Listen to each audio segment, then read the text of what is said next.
Cricketer होण्याचं स्वप्न पाहणाऱ्या 15 वर्षीय आरवचा क्रिकेटच्या मैदानातच दुर्दैवी मृत्यू झाल्याने सोलापूर जिल्हा हादरलाय।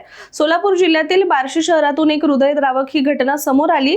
क्रिकेटचं प्रशिक्षण घेत असलेल्या 15 वर्षीय विद्यार्थ्याचा क्रिकेट मैदानावर झालेल्या अपघातात दुर्दैवी मृत्यू झाला। आरव उर्फ वीरेन योगीराज चौधरी असं या मुलाचं नाव असून तो 9वी मध्ये शिकत होता।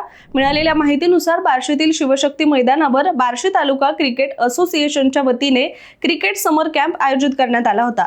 या कॅम्प मध्ये आरव नियमितपणे क्रिकेटचं प्रशिक्षण घेत होता। शनिवारी सकाळी सराव सुरू असताना क्रिकेट पिच सपाट करण्यासाठी वापरला जाणारा जड लोखंडी रोलर मुलांकडून ओढून घेतला जात होता आणि यावेळी कोणताही प्रमुख प्रशिक्षक किंवा कर्मचारी तिथे उपस्थित नव्हते। दोन्ही कोच मैदानावर मुलांपासून अगदी दूर उभे होते आणि लहान मुलांकडून जड रोलर ओढत असताना अचानक आरवचा पाय घसरला आणि त्याचा तोल गेला।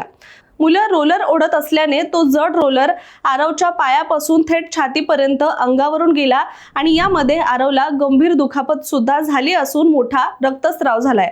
त्यामुळे या अपघातामध्ये त्याला गंभीर दुखापत झाली। या घटनेनंतर त्याला तातडीने बार्शीतील रुग्णालयामध्ये नेण्यात आलं, मात्र रुग्णालयात पोहोचण्यापूर्वीच त्याचा मृत्यू झालाय। दरम्यान परिसरामध्ये शोककळा पसरली असून हळहळ व्यक्त केली जातीये। आरवला क्रिकेटची विशेष आवड होती आणि तो भविष्यात क्रिकेटपटू बनण्याचं स्वप्न बघत होता। दरम्यान या प्रकरणी बार्शी पोलिसांनी आकस्मिक मृत्यूची नोंद करून घेतली आहे आणि ही घटना नेमकी कशी घडली आणि या सगळ्याला कोण जबाबदार आहे याचा सुद्धा तपास केला जातोय। मात्र या दुर्दैवी घटनेमुळे चौधरी कुटुंबावर सुद्धा दुःखाचा डोंगर कोसळलाय।